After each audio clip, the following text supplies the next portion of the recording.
Onde se pode encontrar o ensinamento certo da Igreja sobre este ponto? No juramento antimodernista imposto por São Pio X, e que todos os padres, até 1967, deviam pronunciar antes de sua ordenação, está dito: tomem toda certeza e professo sinceramente que a fé não é um sentimento religioso cego, surgido das profundezas tenebrosas da subconsciência, sob a pressão do coração e o impulso da vontade moralmente informada, mas sim que ela é um verdadeiro assentimento da inteligência à verdade recebida de fora, ex audito, assentimento pelo qual cremos verdadeiro, por causa da autoridade de Deus soberanamente verídica, tudo que foi dito, atestado e revelado pelo Deus pessoal, nosso Criador e nosso Mestre. 12. A fé pode mudar? Para os modernistas, a fé pode mudar, pois os dogmas são só a expressão de um sentimento e de uma necessidade religiosa. Devem então ser adaptados e formulados de maneira nova, logo que mudem os sentimentos e a necessidade religiosa. Ao contrário, se os dogmas exprimem de maneira infalível as verdades da fé, como ensina a Igreja, é evidente que não podem mudar, pois o que era verdadeiro ontem não pode ser falso hoje e vice-versa. Tanto quanto a verdade, a fé verdadeira é imutável. É por isso que São Paulo escreve: se nós mesmos, ou um anjo vindo do céu, vos anunciarem um outro evangelho diferente deste, que vos temos ensinado, que seja anátema. Gálatas 1:8. Jesus Cristo ere et odi ipse et in saecula. Jesus Cristo é o mesmo ontem, hoje e eternamente. Hebreus 13:8. Não há um progresso na fé? Um progresso da doutrina de fé é possível somente no sentido de que as verdades da fé são mais bem apreendidas e explicadas. Um tal desenvolvimento foi predito por Jesus Cristo à sua Igreja quando disse: o Paráclito, o Espírito Santo, que o Pai enviará em meu nome, ensinar-vos-á tudo e recordar-vos-á tudo o que eu vos disse. João 14:26. O Espírito Santo não pode ensinar à Igreja novas verdades? A revelação acabou com a morte dos apóstolos. Desde então, o Espírito Santo não ensina novas verdades, mas faz a Igreja entrar sempre mais profundamente na verdade trazida pelo Cristo. Verdades reveladas, que até uma época não tiveram mais que um papel de segundo plano na vida da Igreja, podem, pois, passar ao primeiro plano em outra época. As controvérsias que opuseram a Igreja aos hereges a forçaram também a expor de maneira sempre mais precisa e mais clara as verdades da fé, tornando explícitas verdades até então implícitas, mas sem nunca acrescentar nada ao depósito revelado aos apóstolos. Quais são as regras desse desenvolvimento da fé? O desenvolvimento da doutrina pode precisar o que foi ensinado no passado, mas jamais o contradizer nem o modificar. Não pode haver oposição. Uma vez que um dogma foi definido, não pode tornar-se falso mais tarde ou tomar um sentido novo. Quando define um novo dogma, a Igreja não descobre novas verdades? Quando a Igreja define um novo dogma, não descobre novas verdades, mas explica e põe em destaque de uma nova maneira o que no fundo sempre foi crido. É sempre a mesma crença, no mesmo sentido e o mesmo pensamento.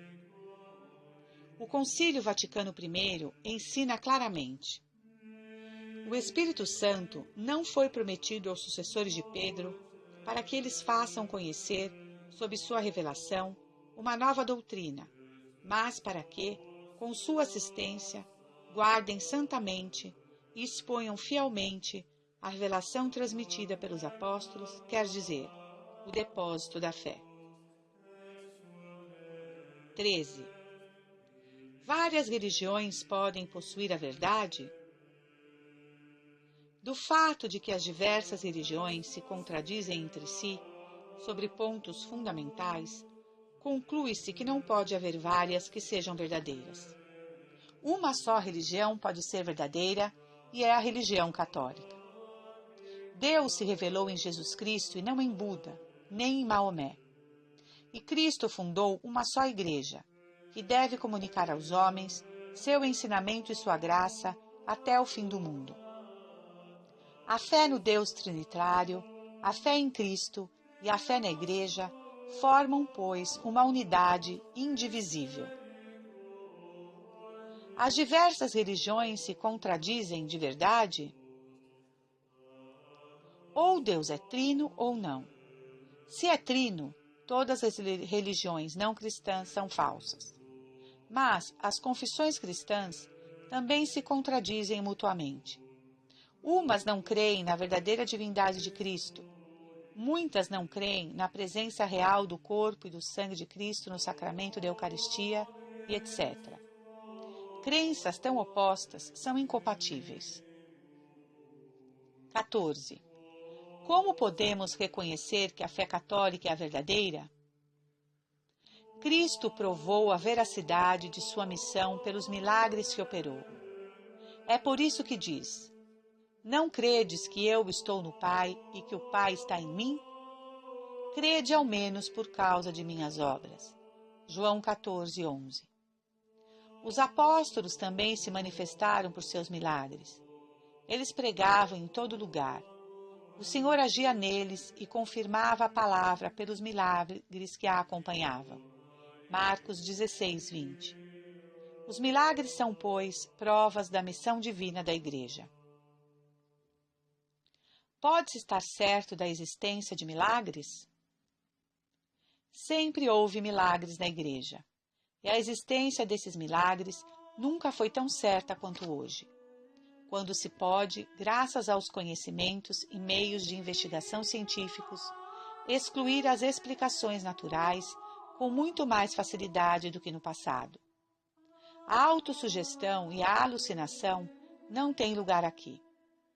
Uma multiplicação de alimentos constatada por várias pessoas que não foram de nenhum modo influenciadas, a ressurreição de um morto ou a cura súbita de um órgão quase completamente destruído, não podem ser explicadas daquele modo. A Igreja não reconhece o milagre enquanto resta alguma possibilidade, ainda que mínima, de explicação natural. Todos os milagres são de ordem física? Ao lado dos milagres ditos físicos, fatos que são fisicamente inexplicáveis pelas meras forças da natureza, há também aqueles que se chamam milagres morais. Fatos que são moralmente inexplicáveis pelas meras forças da natureza. Dê-nos exemplos de milagres morais. A difusão do cristianismo é um milagre moral, pois nenhuma explicação natural pode dar conta do fato de que 12 pescadores, sem instrução e sem influência, possam ter convertido em pouco tempo uma grande parte do mundo, e isso apesar das oposições dos ricos e poderosos. A santidade multiforme, que floresce sem interrupção na Igreja há 2000 anos, é igualmente um milagre moral. Os milagres provam as verdades de fé? Os milagres não podem provar diretamente as verdades de fé, nem forçar a crer, pois então a fé não seria mais fé, mas uma ciência. Eles mostram, no entanto, que a fé não é uma confiança cega e sem fundamento, que ela não se opõe à razão e que, ao contrário, não é razoável descrer. Além das provas de veracidade do catolicismo, há provas diretas da falsidade do protestantismo? Que as frações protestantes do cristianismo não podem estar na verdade, deriva do simples fato de serem tardias divisões da Igreja de Cristo. Lutero não reformou a Igreja, como pretendeu, mas inventou novas doutrinas que contradizem aquilo que os cristãos creram no passado. Os cristãos sempre estiveram convencidos, por exemplo, de que a Eucaristia só poderia ser celebrada por um homem ordenado padre e que a Santa Missa é um verdadeiro sacrifício. Como poderia ser verdadeiro pretender, de repente, 1500 anos depois, algo diferente? Como a Igreja Anglicana poderia ser a verdadeira, uma vez que ela deve sua existência somente ao adultério do rei Henrique VIII? Pode-se então facilmente encontrar a verdadeira religião? Devemos constatar com o Papa Leão XIII. Reconhecer qual é a verdadeira religião não é difícil a qualquer um que queira julgar com prudência e sinceridade. Com efeito, provas numerosas e estupendas, a verdade das profecias, a multidão de milagres, a prodigiosa rapidez da propagação da fé, mesmo entre seus inimigos e diante dos maiores obstáculos, os testemunhos dos mártires e outros argumentos similares, provam claramente que a única verdadeira religião é a que Jesus Cristo instituiu Ele mesmo, e cuja guarda e propagação deu à sua Igreja como missão. Se é simples encontrar a verdadeira religião, como explicar que tantos homens não a reconhecem? Se tantos homens não reconhecem a verdadeira religião, é sobretudo porque muitos pecam por negligência neste assunto.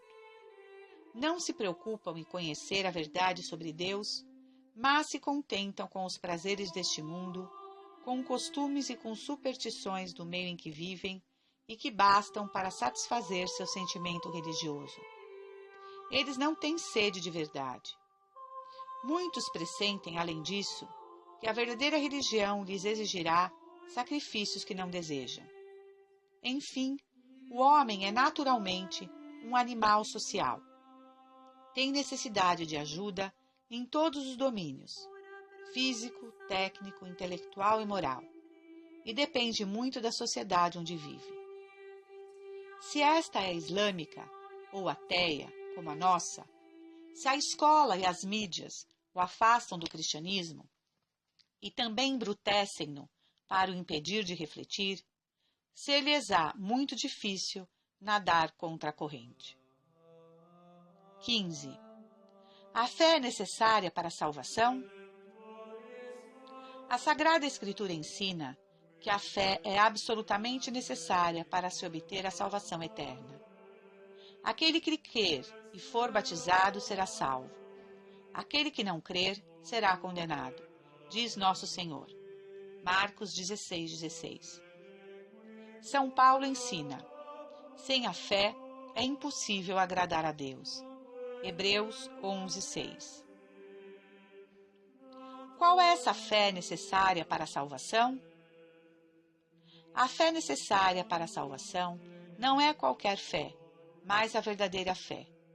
Aquela que faz aderir de modo sobrenatural à verdadeira doutrina revelada por Deus. Essa necessidade da verdadeira doutrina é visível na Sagrada Escritura?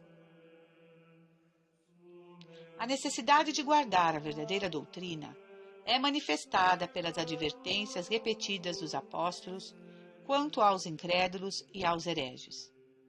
Um tempo virá em que os homens não suportarão mais a sã doutrina, mas, ao contrário, ao sabor de suas paixões, e com o ouvido seduzindo-os ardentemente, dar-se-ão mestres em quantidade e desviarão o ouvido da verdade para se entregar às fábulas. 2 Timóteo 4:3.